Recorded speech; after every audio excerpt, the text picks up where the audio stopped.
ክብራት ተኸታተልቲ መደብ ልዝመንስያት ሎሚ ንርከበሉ ዘለና ቦታ ቀጽሪ ኮሌጅ ስነ ፍልጠትን ቴክኖሎጂን ማይ ነፍሒና ዘለና ናይ ሎም ማዓንቲ ዛዕባና ድማ ሌላ ምስ ዓውዲ ስነ ህይወት ማለት ባዮሎጂ እዩ ናይ ሎም ተላዘብትና ድማ ተማሃሮ ናይ ዝዓውዲ ኾኑ እዮም ሕራይ ከም መጀመር ነዚ መደብ እንታን ክኾነና ባዮሎጂ ወይ ከዓ ስነ ህይወት ክንብል ከልናስ እንታይ ማለት እዩ حراي مجمرتا شماي طه حسن بحر كاب بيولوجي ديبارتمنت رابع عامت مالتيو كلايخا بزا تقبروا هذا لكم بزعوا بيولوجي تقدسكم ناتنا حبريتا كتوسدوا مساكم كمسكني دلي كاب زغصله بزعوا بيولوجي ندحر كنزارف كيناس بيولوجي مالت سنه هيوت مالتيو كنترجمو خلانا دايركتلي حجي سنه هيوت كنبل خلاناسي حدا ساينس كوينسي هيوت نايتوم هيوتاويانسي كابزتا حدا سقاب زلا على درجة مالسي كابوا هيو جميركاس سقافتو بودي نايتو أورغانيزم تبتصح بلس إذا أورغانيزم إزس بخميو تفتيرو انتاي أكالات ناتوسي بس منتاي تطابيقو خمس سرح السيستمس مالتيو كالي خاني تي أورغانيزم سي تي هيوتاو نبلدلنا أنسسا ديو ولا غرب ديو ولا مايكروبزم بكتيريا ديو ولا فيروس ديو سي كما يجيرو مستي ناتو هلو environment مستي نايتي كبابي ناتو كستايسي كما يجيرو خمس النابر وزت زصنا عودنا ساينس بيولوجي كنقول كلنا اسمي ياسين محمد علي بهل ديبارتمنت بيولوجي رابع عامت مالتي انا بناتي مجلس بيولوجي كبر كله وي كاسن هيوت كبر كله نتوم هيوتاويان طراي مصنع زيكوني نتوم صوم تاساسر كبابي ወይ እስቲ ሶም ዝምርኮስሉ ዝኾነ ነገራት መስኦም ሓዊሳት ትምህር ዓባይ ትምህርቲ ያምወልኳ ስመይ ያስማን መሐመድ ዓሊ ይባል ተማሃራይ ባዮሎጂውን ረብዓይ ዓመት ኣብዚያ ረገዲስኩም መጽኦም ዛዕባ እዚ ክትሓቱ ምንጻኹም ጋር ከመስግን ፈቱ ድሕሪ ኣብዛ ስነ ህይወት ክንብል ከለና ሓደ ዓውዲ ናይ ስነ ፍልጠት ኮይኑ ብሓፈሻ ብዛዕባ ህይወታውያን ምስ ኣከባቢኦም ከመይሎም ተዛሚዶም ይነብሩ ንባዕሉ ኣከባቢ ዘይኮነስ ኣብቲ ናቶም ምስታይ መፂና እቲ ኣፈጻጽራ ወላቲ ከመይሎም ላይፍ ስታይል ዝሕልፉ ከመይሎም እቲ ኣነባብራ ምስ ከባቢኦም ከይሃሰዩ ዝኾነ ኢፌክት ከየምፁ ዘጽንዕ ዓውዲ ናይ ስነ ፍልጠት ይኸውሉ ስመይ ኤፍሬም ከሰተ ዲፓርትመንት ባዮሎጂ ራብዓይ ዓመት ማለት እዩ ምናልባት ዞም ዝቀደሙ ንባዮሎጂ ከም እቲ ቃል ትርጉም ናይቲ ቃል ጥዕየርን ገሊፆም እዮም ማለት እዩ ኣነ ብፍልይ ዝበለ ባዮሎጂ ከም ዲፓርትመንት ወይ ከም ዓውዲ ከም ሓደ ዝተወሰነ ዓውዲ ጥራይ ክሪኦ ቁርብ ኣጸጋሚ ምክንያቱ ባዮሎጂ ብዛዕባ ህይወት እዩ ህይወት ክንብል ከለና እዚ ኩሉ ዓለም ብሓፈሻ ዩኒቨርስ ብምሉእ ኣድማስ ኢልና ንፅውዖ ኩሉ እቲ ህይወታዊ እዩ ክቋፅሮ ዝኽእል ስለዚ ብዛዕባ ህይወት ምዝራብ ማለት ወይ ብዛዕባ ህይወት ምጽናዕ ማለት ብዛዕባ ኩሉ ኣድማስ ምጽናዕ ማለት እዩ ምናልባት ካልኦት ዓውድታት ናይ ስነ ፍልጠት ኩሎም ነናቶም ብልጫታት ኣለዎም እቲ መሰረት ዝኾነ ክብሎ ዝኽእል ኣነ ግን ምናልባት ናተይ ዓውዲ ስለ ዝኾነ ወይ ብኡ ይውድእ ስለ ዘለኹ ጥራይ ዘይኮነስ ብሓፈሻ ከም ፍልጠት ዝፈልጦ ነገር እንድሕር ኩሉ ካብኡ እዩ ዝብገስ ካብ ስነ ህይወት እዩ ዝብገስ ማለት እዩ ምክንያቱ ድሓር እውን ኣብ መወዳእታ ናብቲ ስነ ህይወት እዩ ዝምለስ ምክንያቱ ንኺድ ምህንድስና እንድሕር ኬድና ገዛውቲ ምስራሕ ድዩ ትራንስፖርቴሽን ናይ መጓዓዝያታት ዝተፈላለየ መሳለጥያታት ክብገስ ከሎ ሓደ እቲ ህይወታዊ እዩ ዝሰርሖ ካልኣይ ከዓ ነቲ ህይወታዊ እዩ ከዓ ዘገልግል ከም ቅጽል ኣቢልና እውን እንታይ ኣሎ በዓል ኤርፕሌንስ ነፈርቲ ክስርሑ ከለው እዞም ሳብማሪን ንብሎም ዘለና ኮምፒውተር ንባዕላ ክስራሕ ከላ እቲ መበገሲ ሓሳብ ህይወታውያን ብምዕዛብ እንታይ ባል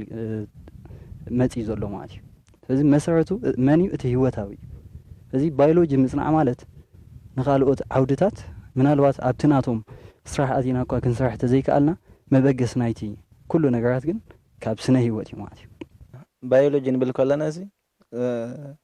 ከምዚ ምስካሊ ፊልድስ እውን ትተኣሳሰር እያ ምስካሊ ዓውድታት ማለት እዩ ሕጂ ንኣብነት ሕርሻ ክንወስድ ንኽእል ዓውድና ሕክምና ክንወስድ ንኽእል ሕጂ ንኣብነት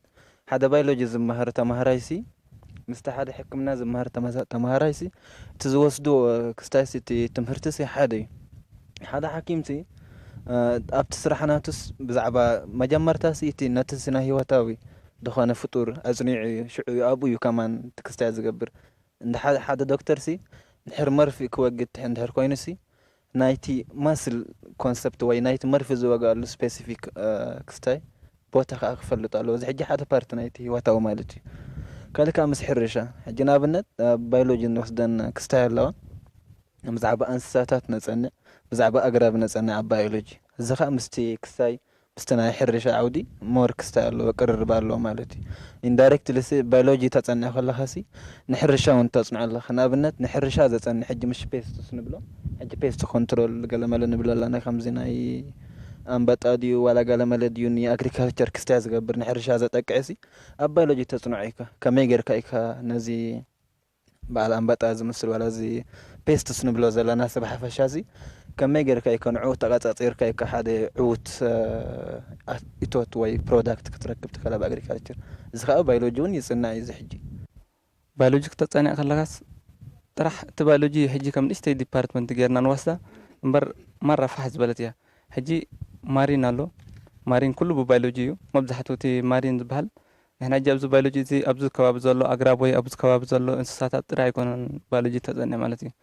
ኣብ ማሪን ኣብ ኣግሪካልቸር ኣብ ጂኦሎጂ ከይተረፈ ናይ ትምህርቲ ስነ ትምህርቲ ናይ መሬት ማለት እዩ ኣብኡ ከይተረፈ ይዛት እቱ እያ ማለት እዩ ባዮሎጂ ምክንያቱ ነታ ገረብ ክትበቅልቲ ኮይና እንታይ ዓይነት ሶይል የድልያ እንታይ ዓይነት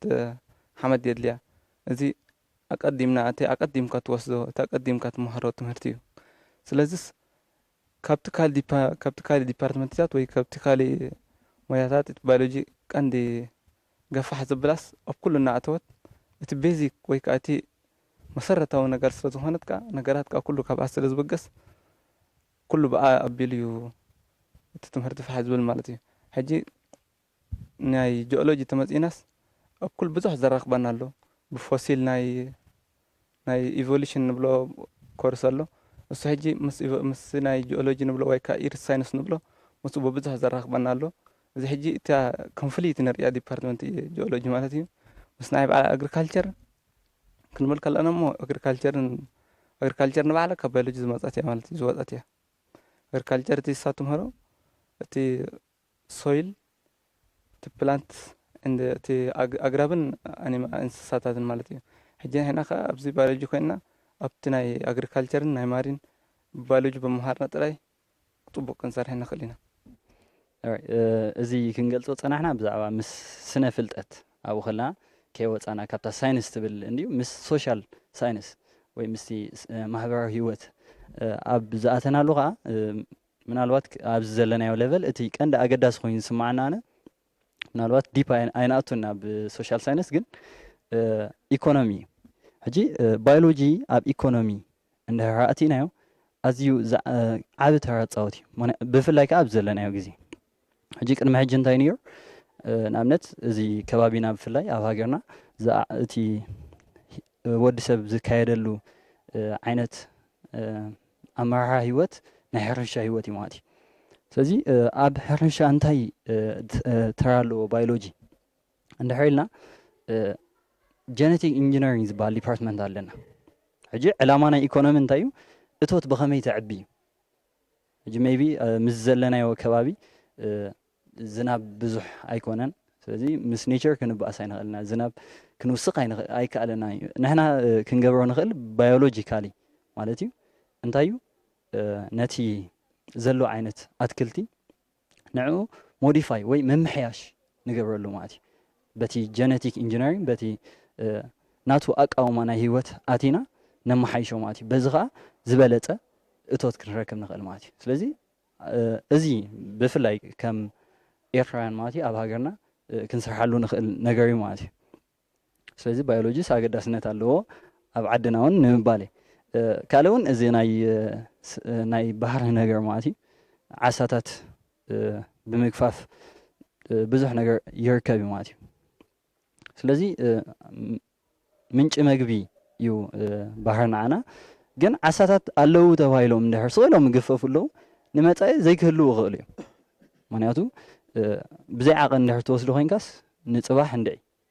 ግን ባዮሎጂካሊ ወይ ኣብ ባዮሎጂ ከም ዝኽብልዎ ፀንሑ ኣሕዋት እንታይ ክብሉ ፀኒሖም እቲ ሂወታዊ ጥራይ ዘይኮነ በይኑ ፈሊኻ ዘይኮነስ ምስቲ ከባቢኡ ኣመዛዚንካ ኢኻ ትኸይድ ሂወታውያን ከነፅንዕ ከለናስ ምስ ከባቢኦም ስለዚ ከምዚ መዓስ እዮም ዝባዝሑ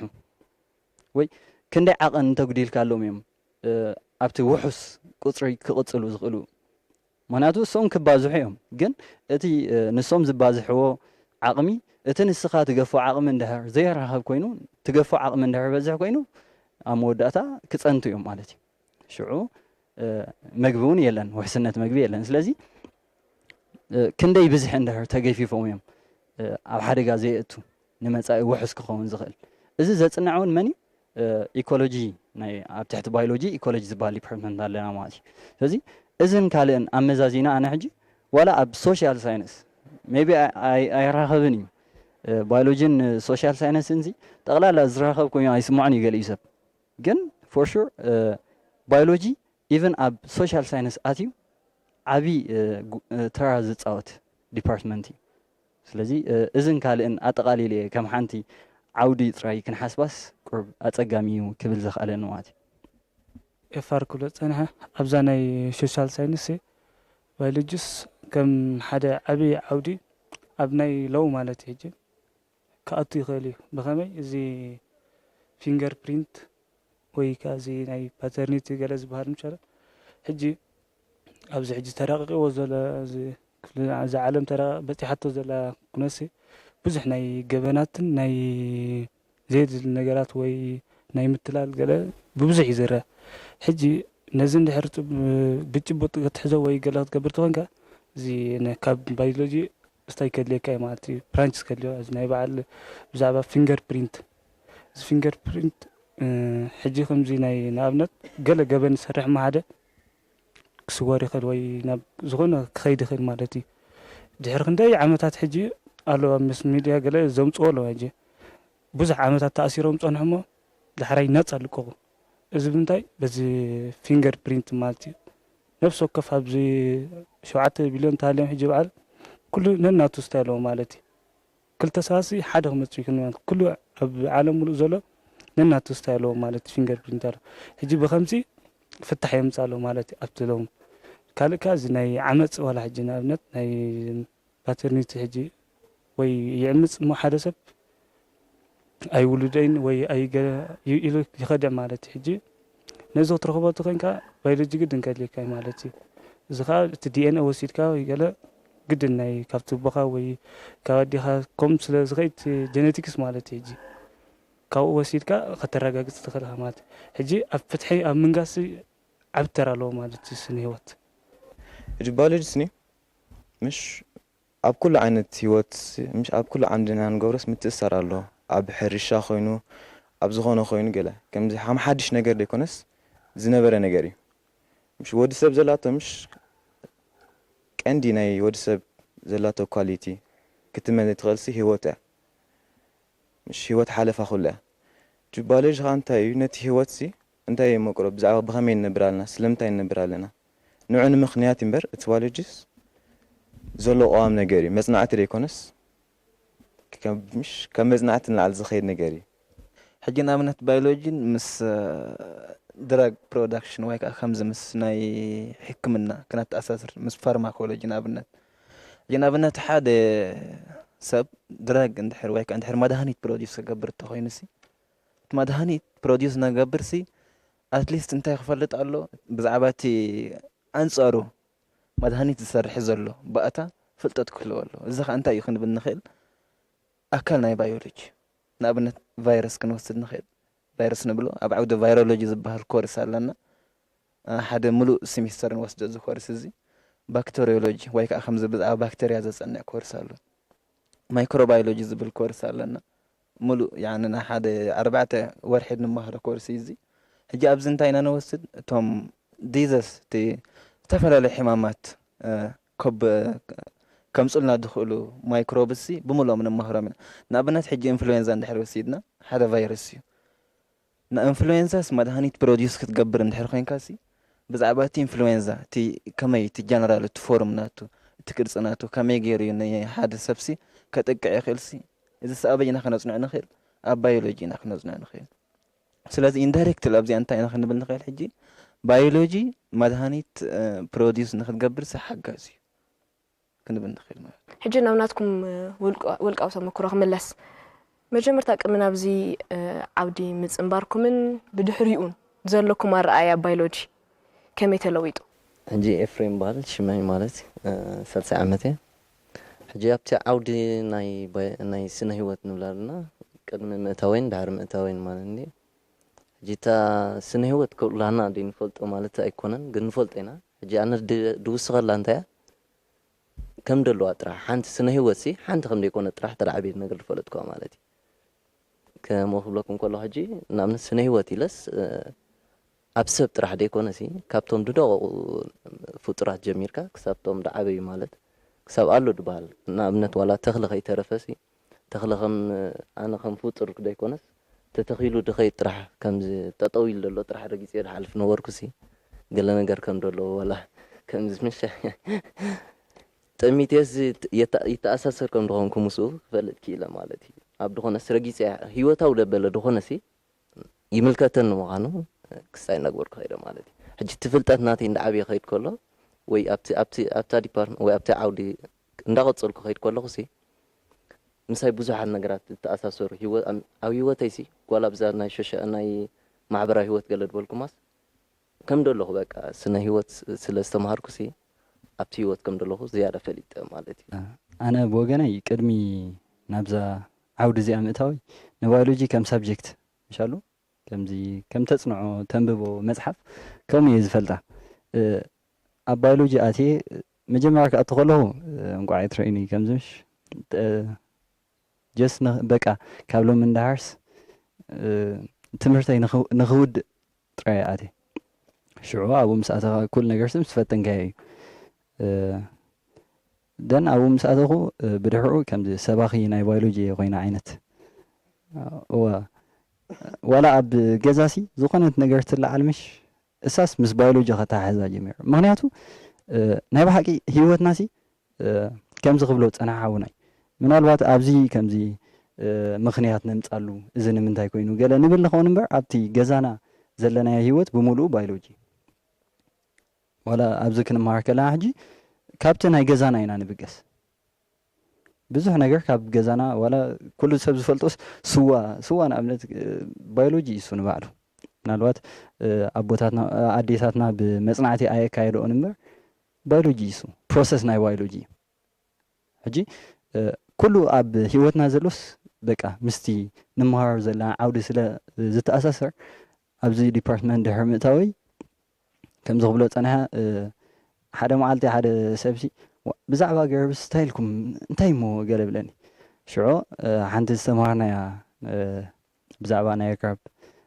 ميتابوليزم زبال بارت استمارنا يعني إذا دويلو زلو صغير زحلفك زلو قرب نايمو داتا تنكولنيا يليو شعو ይህ በከመይ ገለል ነው ማለት ማሲ አይሰምዓ ካን ይሰብኮ ባዮሎጂ ከምዚ ገለ ክትብሎ ጅምር ብፍላይ ኣብዚ ካምፓስ ከምዚ ስቅስ ክበል ገዛ አይነቱ ግን ሓንሳ እንድሕር ሰሚዕካ ሃሂል ዝተርፍ ማለት ምክንያቱ እቲ ደው ኢሉ ኣሎ ትብሎ ዘለካ ገረብ እንታይ ገብር ገለ ምስአንስ ክበልዖ እንድሕር መፂ ሓደ እንስሳሲ ኬሚካል ሪሊዝ ዝገብር እንታይ ዓይነት ኬሚካል ነቲ ዝበልዖ ዘሎ እንስሳ ዝበልዕ ካልእ ኬሚካል ይፅዋዕ ካልእ እንስሳ ፅዋዕ ናይ ባሕቂ ኣነ እዚኣ ንባዕለይ ክፈልጣ ከለኹሲ ናይ መወዳእታ ስሕቀ በቃ እምበር እዚ ደው ኢሉ ስቂል ዘሕልፈና ገረብ ክሳብ ክንዲ ዝተንኮል ኣለዎ እዩ ምሽ ተንኮል ኣይኮነን ኢትስ ዌይ ኦፍ ላይፍ ከምዚ ግን ምሽ ብጣዕሚ ኢኻ ኣሜዝ ዝኸውን ኣብኡ ምስ ኣተኹ ኣብዚ ዲፓርትመንት ተዘይኣቱ ነይርስ ነዚ ኣይንፈለጥክዎን ሕጂ ከዓ በቃ ኣብዚ ኸድክዎ መስተይ ትሰ ክትብሎ ከለኻ ሓደ ሰብሲ ሪዝን ከተምፃሉ ለካ ነው ኣነ ሕጂ ሪዝን ከምፅእ ክእል ምክንያቱ ፈልጣ እየ ስለምንታይ ኣይትስተብሎ ኣለኹስ ቀፃሊ ከምኡ ገብር ስለዚ በቃ እቲ መዓልታዊ ሂወትናሲ ከምዚ ሞር በቃ ክሊር ኮይኑ ነገር ከምዚ ብንጹር ክንሪኦ ጀሚርና ማለት እዩ እታ ምክንያት ዳይ ተካፍሎም እንዲኻ እሞ ነዞም ዘይፈልጡ ናይዛ መስተኽ ስለፀናሕካ ሳድሓን ምናልባት ምስ ዘሎ ግዜ ግን ماسي فلوتي أب أكلات ناس تا رسحت ناي نفسنا تتصار بارت عندها الكول نسيت خوينا الكول رسحت ينبال نالوات كساتي وقولو غميل وطعمون كمان بطعم يزقرمني وما ستطعم يكون أنا بصعم كوماتي ግን ብዝኾነ ጥዑም ኮይኑ ዝሰትይዎ ዘለዉ ድሃር ኣብ ውሽጢ ምስ ኣተወ ግን ብጣዕሚ እዩ ንባዕሎም እቶም ነቲ ኣልኮል ዝሰርሑ እቶም ደቀቕቲ ባእታታት ንሶም ንባዕሎም ኣይፀወርዎን እዮም ንኣብነት እዚ ይስት ኢና ንብሎ ኣልኮል ፈርመንት ዝገብር ንሱ ልዕሊ 12% ናይ ኣልኮል ኣይነብርን ልዕሊ 12 ናቹራል ኣልኮል የለን ንባዕሉ ነቲ ዝሰርሖ እውን ይቐትሎ እዩ ማለት እዩ ስለዚ ዝገደደ ሕማም ናይ liver يسعب مالتي هذا مجمرتا أنا أبالوجي كاتخلص كمزي كاب ناينز كم تاسع كفل داتا مهرناسي هذا حيالنا بيولوجي ممرني رنا قدام أنت تدرس بالحجونا بتي أي زولو حجسو كابتي سكندري زلنا نبرنا اللي جزاسي تبو كونسبت نايت بيولوجي دا أبالناسي مستا بيولوجي سبجكتس كاب قدام فاميلار خوينا متي أبزي تحرك أب دليتك قدام أي مرج أجر أتيا كمان حجي كأتوا خلوكسي بتعامي كمزي تايم مخبلة مجلس يبلون مالسي هذا سبسي حكمنا يبل مش ويقال يبل حكمنا يبل حرشة يبل ماسي يجن كل تحكمنا عند حردليس أبايولوجي يراقبه حرشة عند حردليس ماسي أبايولوجي يراقبه تراكوسي كله تخلص انجينيرين قال ما لقى ديف كمالتي تمستين مصدقنا ناي ساينس أسبكتس تأساسنا قراسري كلها بارخي بيه بيولوجي خط خلوه أنا بمرجع عندي أتيا كاب قدمون بيولوجي الصراحة بيولوجي بناي نابهلد دي بيولوجي قبل وي بيولوجي خمر دليت نيرنيو حجز أتخلوه زنا برا رأي يجن كند زنا يلومي رابع عمت نصبت حكو زلنا رأي يكونن بيولوجي سي كأتخلوه كم نورمال تمهرتي كم دي تمهر كات حلفو أم بيبكات حلفو وين يسمع النيرو كند زي فلت زراب حلو كوين يسمع النيرو حجز أتخلوه جن نزا نريا لايف ناي كل لايف كبكتيريا جميرنا حجي تزتحت لايف زلو هيوت زلو مالتيو كساب زلع على انسسا نبطح اتا هيوت بعيننا مولكول كتمتا جميره مالتي حجي مولكول نبلا حنت نشتي نغا دقق نبتي وحيو كمان كاب مولكول يسرح بعين مولكول كريا جمير حجي كمتي افريم زبلو زنبري نحد سب شجاره اي تستند حريقه اي تتخكتيل كاس انت يتريزن نمتا يزي تككبلك شجاره نمتا يزي سحبانه حجي نورمال بخالسي قاليو أتا هيمنو تايف كتونيو أتا كم زخت بلس أنا خديك دستخوينا قبلكاي وبايلوجي جنت طبق غير كخط منها تغريها مخني أتا شجارة تسحب زي سبزيس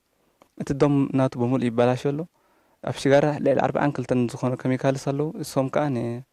نتاليفر أتا جرم أبحث يرجزي ليفر نصنبو تطوق قبل خليهم مالتي حجزي أنا بايلوجي انت زي أتنيرس أتا شجارة حماق مكانا ناترد أتنكلاس تريزن نمنتاي حماق كوينا الكل حماق مكانا ناترد أنتاي مخنياتو كن مخنيات زي باللغة ولا حنت بزح تقبلنا كتبي تخلني خمالتي بيولوجي هجي بمرجعاتي أبتي فريش كلنا مالتي كرمي جن أبتي ناي هاي سكول ليفل كلنا أتي بيولوجيس دفيت نيرو مالتي بزح مرة تسحبني نيرا مالتي هجي شعو كم سبجكت ما ترترحنا عندنا هجي جن دحري ديبارتمنت مساعدكم مرة إن ديتيل تي نولج ناتك خمس صفحة مالتي معرخ ندي إفكت لو قال بقدر تريا مالت حجي نابنا الدحري بزح حمامات قال نايبع بزحت في اللي سالوا مالتي فارستولوجي فيرولوجي قال زبالة لو أبزح حجي بزح مس ديلي أكتيفيتي مالتي استمساخ زلو كنت سلتريات حمامات قال ملا تنقط نقص كون وي مالس مرة تنقط تكون تخل مالت كم حجي وغمس مرة استيلو مالت غملو مالت بيولوجي ما توي مخنيات بدفيت ناي ممهريو أب هاي سكول كلاسي ولا خصاب شو قلنا مجمرة رأي قلنا بيولوجي كم حدا نورمال ترى سبجكت كونيز مثل كان مبزحت سوون كم يتمصله جن حجي أبز الأخوان أبز جزء بيولوجي خرا خلص درجة كم سب متنس نفس تعاملنا قبل الكاي سلمت أكابي خاص تفولت إخا أبحرت سبنا مش بزح نجارات الله وهي وتاين ننعكم كم سب متنعكم عاد يوم لهم زي ما جراف كلي لهم بس ولا تزيد فترة تنقل أبغى خالد لو هون خالي بزح نجارات الله أبحرت سبنا هنا رجزنا نخيت شلل نبلا ويزين استولوا النجارات بزحاتهم ከም ሰብ መጠንካስ ኣብ ሕብረተሰብ ሓደ ኣካል እምበር ጠላላክስኒ ክኾን ኣይክእልኒ ኣብ ባዮሎጂ ድመፅኻስ እቲ ናትና ሕብረተሰብ ዘተሓዘና ባእታ ሓደ ነገር እንታይ ኣሎ ቤት ዘተሓዘና እንተሎ ነቲ ትፈልጦ ነገር ዲስክራይብ ትገብሮ ኢኻ ካብ ዓቕምኻ ንላዕሊ ዝኾይኑ ግን ከምዚ ምሽ ትርጉም ዘይብሉ ሪዝን ሰኣትዎ ካብ መሳሰለኻ ሕጂ ዝመሰሎ ሰብሲ ነናቱ ርእቶ ኣለዎ ሰብ ሕጂ ሰብ ክሓም ከሎ ገሊኡ ሰብ ተሓሚሙስ ብሰንኪ ተንኮል እዩ ንፋስ ወሲድካ ገሊኡ ሕማቕ ተመኒልካ ገለ ከምኡታት ዝበሃላ ተሓሳስብ ኣሎ ሕጂ እዚ ክትሪኦ ከለኻሲ ምሽ ክውገድ ዘይክእል ነገር እንዲ ግን ኣብ ባዮሎጂ ኣትኻ ትሪኦ ከለኻስ ዳርጋ ሌላ ምስ ነፍስኻ እዩ እንታይ ኣጋጥሞ ኣሎ ትፈልጦ ኣብ ሕብረተሰብካ መን ኣሎ ትፈልጦ ምሽ ምስቲ ሂወት ኣውስ ምስቲ ገረብስ ኣትሊስት ሓደ ነገር ጠምረካ ከም ዘሎስ ይርዳእካ مش نت تفولت السبسي مليس كات فولت الله مش كم عاميكا تردو نت تفتر أو نجرت بلهاس مش عاميكا عندنا تفولته نفسه تعاون تحضرها كم فلتت متن يكونس دارجا خم تمكر عين تصدق تغلى بالج هرا إسا حرن كفل زمن التكنولوجي كنولو نخيلنا تبعت حوازولو تكنولوجي دما أزيو سرا سلز خونس من الوطني مود أتا تريفات وزلا دفيت سب مسرح رايح تكون تخل سلازم مز بمتأسسار سنة مقبر ناي حرب بيولوجي استمهر بيولوجي زود أسب تايو تبلو كم عودي تكنولوجي كبار قالوا نبيولوجي زميل كتاخوين زي اسمه أسب بزوي كابتي حدا خبتهم عودي ساتوي سبجكتس ناي بيولوجي جن بايوتكنولوجيز بحال لنا وعادي حاجة بايوتكنولوجي كم حكي كال بمهندسنا ديو قال اتزلع على زبال تباتحوي البيولوجي خا ستيل تا تيب زتباتح زلا تا هيوت كتوت زي ما قال امبر من الوقت ابزينا سمعنا ينخون بقي عبد لابورت تسرحها حجي هيوتاوي تايكوانت مات هيوتاوي تاغن هيوت بعلو ما يسخو علان እንዳይዳ ሓንቲ በጊዕ ናታ ክሎኒንግ ሜተድ ዝበሃሉ ንዑስ 100 ግዜ ከማይሲ 100 ሰባት ከነውፅእ ንኽእልና ማለት እዩ ግን እዚ ሕጂ ኣብቲ ናይ ገበን ከምዚ ክንብሎ ፀናሕና ፊንገር ፕሪንት ኢልና ምሽ ሕጂ ፊንገር ፕሪንት ናይ ኩሉ ሰብ እቲ ብኔቸር ብተፈጥሮ ዝመፅእ ሰብ ናይ ኩሉ ሰብ በበይኒ እንደሃር ናተይ ኮፒ ኮይኑ ግን እቲ ፊንገር ፕሪንት እዚ ናይ ኢድ ቅርጽታት ዘለዎ ኣብዚ ማለት አይና እሱ ሓደ ዓይነት እዩ ምክንያቱ ኣነ ኣለኹ ናተይ ኮፒ ኸኣሎ ስለዚ ገበን ኣብ ንፍፅመሉ ግዜ መን ይፈፂሞ ኣይፍለጥኒ ክልቴና ገበን ክንፍፅም ተኽእሎ ኣሎ ምክንያቱ እሱ ክሰርሕ ክሓስብ ዝኽእል ናቱ ኣተሓሳስባ ዘለዎ ሰቢ ኣነ ከዓ ናተይ ኣተሓሳስባ ኣለና ማለት እዩ ምክንያቱ ኣብ ናይ ሓንጎል እንታይ ይበሃል ሓደ ክንመፅእ ኣይንኽእለና ኣነ ብዛዕባ ሓንቲ ጉዳይ ክልተ ርእቶ እንድሕር ኣለንስ ኣነሲ ክልተ ኮይነ ኣለኹ ማለት እዩ እሱ እቲ እንታይ ይበሃል ሕጂ ኣብዚ በፂሕና እቲ ናይ ሰብኣውነት ነገር ይጠፍእ ኣሎ ማለት እዩ ካልእ ሰብኣውነት ኣብ ክሎኒንግ ጥራይ ዘይኮነ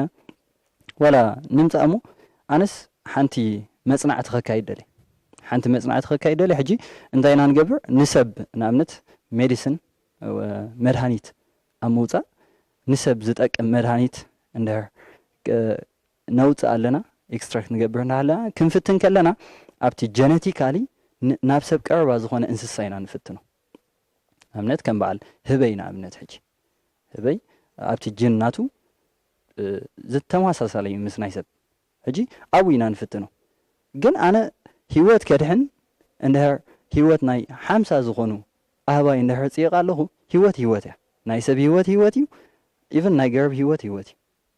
ስለዚ ብዛዕባ ስነ ሂወት ኢና ክንዛረብ ዘለና ብዛዕባ ሰብ ኣይኮንና ንዛረብ ዘለና ስለዚ እቲ ሰብኣውነት ንብሎ ኣብዚ ዝመፅእ ስለዚ ፅፁይ ዘይኮነ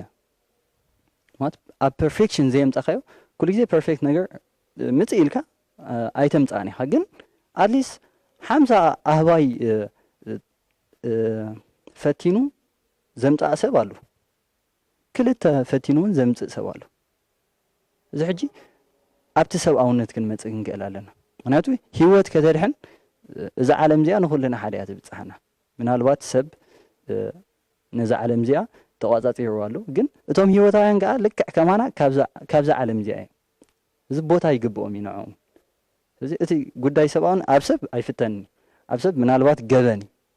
ኣብ እንስሳ ኸ ሕጂ ሄልዝ ብዛዕባ እዚ ጉዳይ ሄልዝ ሳይንስ ወይ ስነ ሕክምና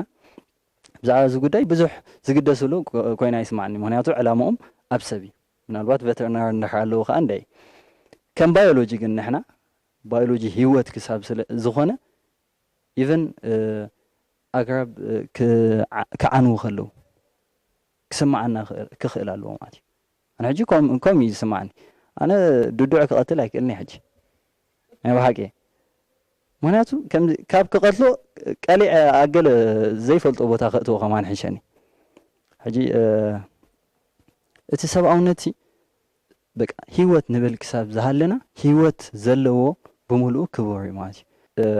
ኩሉ ነገር እቲ ኣብ ሰብኣውነት ኢና ክንመፃ መወዳእታ ሰብኣውነት ዋላ ብባዮሎጂ ከም ሳይንስ ሰብኣውነት ሕልው ክኸውን ኣለዎ ምክንያቱ እታ ዝዓበየት ከምዚ ክንብላ ፀናሕና ህይወት እያ ህይወት ልዕሊ ኩሉ እያ ስለዚ ህይወት ከዓ ናይ ሰብ ህይወት ጥራይ ኣይኮነት ልዕሊ ኩሉ እታ ማርክ ክንገብራ ዘለና ነገር ህይወት ህይወት እያ ናይ ሰብ ትኹን ናይ ፃፀ ትኹን ስለዚ ሰብኣውነት ክንሕልው ይግባአና ማለት እዩ ኣብዛ ናይ ኤፋር ክስኽሎ እዚ መሰል እንስሳታት ገለ ዝብል ብዙሕ ግዜ ንሰምዕ ንኾን ኣብ ማስ ሜድያ ይኹን ኣብ ገለ መለ ሕጂ እንታይ መሰል እንስሳታት ብዛዕባ እንስሳታት ዝጣበቕ ኮይኑ እቲ ንዕኦም ብዝኾነን ዘይኮነን ንፈተነ ኢና ማለት እዩ ምክንያቱ ሕጂ በዚ ሕጂ ትኸዶ ዘላ ዓለምናሲ ብዙሓት ሪሰርች ዝገብሩን ብዙሓት ሳይንስ ክፈሩ ይኽእሉ እዮም ሕጂ ኣብዚ ግዜ ሕጂ በፂሕዎ ዘሎ ማለት እዩ እንድሕር ከምዚ ተቐፂልናስ ብዙሓት እንስሳታት ብዘይደልዩ ክጠፍኡ እዮም ማለት እዩ ግን ሕጂ እዚ ሕጊ ወፂሎ ከምዚ ማለት ዝጥቀምሉ ሕጊ ኣሎ ሓደ ሪሰርቸር ወይ ሳይንቲስት እስታይ ክገብር ይኽእል ዝኾነ ርክበት ክረክብ ይኽእል ማለት ንኣብነት ሕጂ ወላ ብከኒና ወይ ገለ መለምሽ ይረክብ ሕጂ እዚ ክፍትነቱ ኮይኑ ናብዚ ካይ ሓበረ ማለት እዩ ናብቲ ከባቢ ሕጂ ኣብዚኣ ማይነፍ ሕጂ ወይ ኣብዚ ኤረትራ ማለት እንድሕር ረኺቡ ወይ ሰሪሕ ኣሎ ኣብ ላብናቱ ክሰርሖ ይኽእል ማለት ኣብ ናይ ገዝኡ ማለት እዚ ረኺብዎ ዘሎ ግን እዚ ፍቓድ ካይረኸበ ኣብ እንስሳ ይፍትኖምሽ ዳሕራይ ወላ ሕጂ ንኣብነት ሰሊጥዎ ክኸውን ይኽእል ማለት ሕጂ ቁኑዕ ኮይኑ ውን ይኽእል እቲ ከኒና ወይ እቲ ዝረኸቦ ማለት ዳሕራይ እዚ ፓብሊኬሽን ወይ ኣብቲ ከብፅሖ ኣብቲ ዝድለ ከብፅሖ ምስ ከደ ማለት ፍቓድ ረኺብካ እየ ዝብል ሕቶ ገለ ኣሎ ማለት እዩ ሰብዚ ሕጂ ፍቓድ ካይረኸበ ወይ ገለ ኣብ እንስሳታት ስቕ ኢሉ ፍትኖ ተፀኒዑ እዚ ቅቡል ኣይኮነን ማለት ኣይቅበሎን እዮም ሕጂ እዚ ብሰፊሕ ክቕፅል ኣለዎ ምክንያቱስ እቲ ህይወት እንዳበናኽና ወይ ከም ስነ ህይወታዊ ኮይንካ ስታይ ክትገብር ከለኻስ ንዑ ዝጠቅም እንዳሰራሕካስ ግን በቲ ሓደ ንዑ ተጥፍኦ ተሃሊኻ ማዕርያ ትብፅሖ ማለት ብከምዚ ኢኮሎጂ ተኸድካ ሕጂ ኣብዚ እቲ ህይወታዊ ሰብን እቶም ካልኦት ህይወታን ማዕረ እዮም ወላ ምስ ባክቴርያስ ማዕረ ክሳብ ከምኡ ዝብል ኣምር ኣሎ ማለት እዩ ሕጂ በቲ ሓደ ፅቡቕ እንዳገበርካ እንዳሓሰብካ ማለት እዩ ንሰብ ጥራሕ ዝጠቅም ኢልካስ ነቲኦም ካልኦት ከተጥፎን ገለዋስ እዚስ ከም ስነ ህይወታዊ መጠንሲ ስታይ ክትገብር የልካ ማለት ቴክ ሄር ክትገብረሉ ማለት እዩ እሺ ከምዚ ኣዲሙ ኤፍሬም ክብሎ ፀንሐስኒ ወላ ነዛ ድዱዕ ስቀትላ ዓቕሚ የብለይኒ ኢሉ ስለምንታይ ምሽ ኩሉ ነገር ህይወት ሰብ ታወስ ንኽነብር መሰሉ እዩ ዝኾነ ይኹን ነገር ስኻ ህይወት ይሃብካያን ህይወት ሰብ ዝሃብካያ ኻኒ ኣብ ህይወት ጣልቃ ተኣቱስ ስልጣን ዘለካ ኮይኑ ይስማዓንን እዩ ከምዚ ኣቐዲሞም ክብሎ ፀኒሖም ዲዮም ቆላት እንስሳስ ህይወታዊ ክሳብ ዝኾነስ መሰሉ ክሕልዎ ኣሎ እዚ ሕጂ ሃይማኖት ዘይቅበሎ ነገር ኣብ መብዛሕትኡ እዋንስኒ ብሃይማኖትና ሸለልዎ ነገር ኣሎ ገሊኦምስ ኣብ ዝቐረባ እዋን ክነብል ፀኒሕናስ ኣውደ ዓመት ገለ ኣኺሉ በጊዕ ትሓርዋ ኢኹም ንሓሪድና ገለገለ ኢለናስ በጊዕ እንታይ ጌርኩም ትሓርዋ ገለ ኢለያ ኣውደ ዓመት ብሓምለ ክነሕልፎ ኢሎምኒ ሕጂ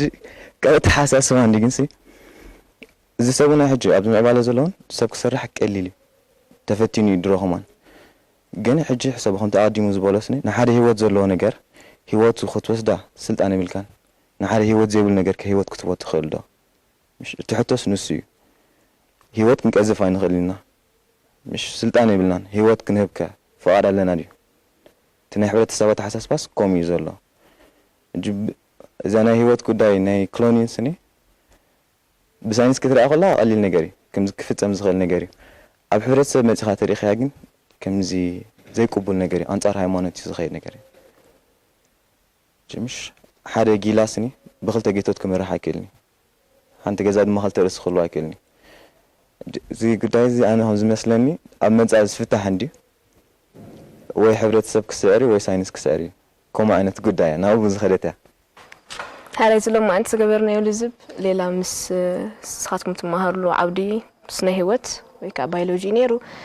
بيولوجي ويكا سنة هوت كنبل كلنا خا هوت وين مسكبا بيوم أرني فوزات إن حدا عوديو إلنا يوجن كم حنتن إشتي عودة رايزي كونس بس كلهم توما بهريا وخون محبرا وسنفت أزركوا استفلا إلى عودتاتون بزح متحاس كم زلوا نقلت أني إحنا أب مهندسنا أبنات أب جزاك نسرح كلنا إلى نيرنا أب بنت أروح محبرا وسنفت أتخيلنا خا مسحقي على تأساسيرنا أب جبن نعمة أسرات أربعتي كنفلت كم زلنا بخو مخمن أنت عينت جبن كم سفت أنا فلت كم نخيل أبي كونمون مسحر رشا كم يجير كازبزح مت أناي زناب كتركب كم تخيلون ببيولوجي جيرنا كرخبو خم نخيلون على إلنا نيرنا ولا أب هابت بحري مالت أو عساتات كا انتي مع سنقف كم زلنا بخميك زبزح مت أنكهلونا ون ببيولوجي كتصنع كم زخل كنزار بلوت أنا إحنا أبناتكم ولك أو تمكروا العيلنا خا من نبزي عود متصنباركم بدحري ونزلكم مردأتا نقول نتأنحكم مئتاكم كم حدا ترى سبجكت ريوانيركم نالبات بدحري بتي أبز كولج مس تتصنباركم فلاك عود بيولوجي مسأتهم دماس نبركم مردأتا أزيو كم زوسخة أما حتى فتحاتكم مون كي ترى كم زخنا بلوت أنا إحنا مست شجرة إلنا العنات أنا إحنا زنبركم مفلتو بزل على درجة كم زوسخون كنزارولت إحنا زغولو مزخول عودات زلو متحاز دما أجداس مثناي بيولوجي أب تراسب كمون أب حبرة سبون أزيلو علم خاني وزرقنا كمون أبزي زلنا يا زمن التكنولوجيا دما مس سبعونات ويك أمس إتكسات حيزنا خا من البات زي كلوني زبلنا يسب كالأيناتو سريحكا من البات باستفلا لي درجة خنري خلنا سب ممولا دا يليونيو أبز بالدرجة نخيبت صح كمون انت راه بخمس عينت ملك انت راه قصيلو زي كالون كنغبرو كم مخانا جن أما ودأتو تحبرت سبك خمي يقبلوا ديناتكو مس غزي زملس حتى مخانينا نجيركم مني سلازغوركم لنا للزب ذهبكم نخلو حبريتنا بطعمي زمسكنكم سلازي كبرات تخاتلتنا نيلو ما انت لزبنا ابزودينا لنا تستناي